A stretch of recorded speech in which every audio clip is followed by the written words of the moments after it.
आम्ही दुसऱ्यांदा आलो तेव्हा सुनील रामानंद सर हे उपस्थित नव्हते, तेव्हा हिरेमठ सर होते, पाटील सर होते.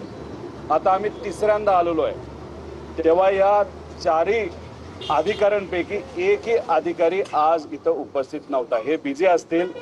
आम्हाला असं कळालेलं आहे फार महत्त्वाचा एक इव्हेंट हा मुंबईला कालच्या दिवशी होता.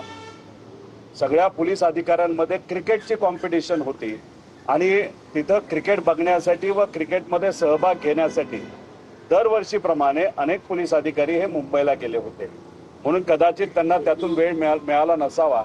आणि यातले एक अधिकारी हे कोलकात्याला गेलेले आहेत, ते आम्ही समजू शकतो. कदाचित आम्ही जेव्हा चौथ्यांदा येऊ तेव्हा इथं असणाऱ्या वॉचमॅनशी संवाद आम्हाला साधावा लागणार आहे. त्यामुळे तिथं असणाऱ्या एका मोकळ्या खुर्चीचा आम्ही फोटो काढून त्या ठिकाणी आलेलो आहे. आमचं एवढंच मत आहे की जरा या तपासाला आपण कुठेतरी सिरियसली घ्या, पण त्या बाबतीत या सीआयडी कडनं पण आणि सरकारकडनं पण कुठल्याही बाबतीत त्या ठिकाणी सिरियसनेस दिसत नाही. आज जे काही मुद्दे आम्हाला मांडायचे होते आणि बोलायचे होते त्याच्यामध्ये एक तर कर्नाटकाच्या SHOनी जो FIR दाखल केला, कोर्टात गेला कर्नाटकाच्या, तिथून तिथं DGP जे आहेत कर्नाटकाचे त्यांनी महाराष्ट्राकडे पाठवला. अधिवेशनामध्ये या बाबतीतली चर्चा झाली आणि आम्हाला असं कळालं की हा FIR CID कडे पाठवलेला आहे. आता CID कडे पाठवत असताना शब्दाचा खेळ खेळतात असं आम्हाला कळालं.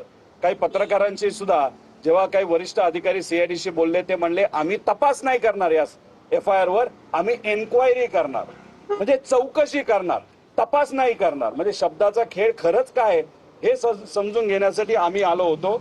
पण इथं दुर्दैवाने कुणीच भेटलं नाही, न खालचे अधिकारी सुद्धा तिथं या विषयाच्या बाबतीत अपडेटेड होते. असं अपडेटेड कुणीही व्यक्ती दुर्दैवाने इथं आम्हाला आढळलं नाही. त्यानंतर काही आम्ही जे AIB नाही तर DGCA बरोबर जे काही पत्र व्यवहार केला आणि DGCA आम्हाला जी माहिती पाठवलेली आहे त्याबद्दलचे डॉक्युमेंट घेऊन आम्ही आलो होतो. ह्याच्यात बरंच काही लिहिलंय, पण एक छोटासा विषय सांगतो. FDR म्हणजे मशीन विमानाचं जे आहे ते कशा पद्धतीने वागलं, त्याचे डिव्हाइसेस कशा पद्धतीने वागत होते, हे कुठे रेकॉर्ड होतं, ते FDA.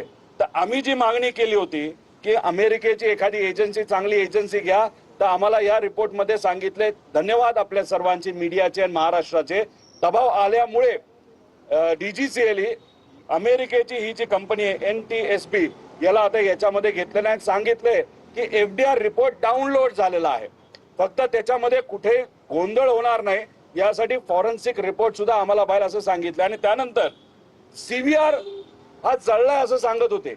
आनंदाची बातमी आहे, तुम्ही सगळ्यांनी दबाव वाढवला, महाराष्ट्रात तमाम जनतेने दबाव वाढवला आणि CVR जो जळलाय असं ते म्हणत होते.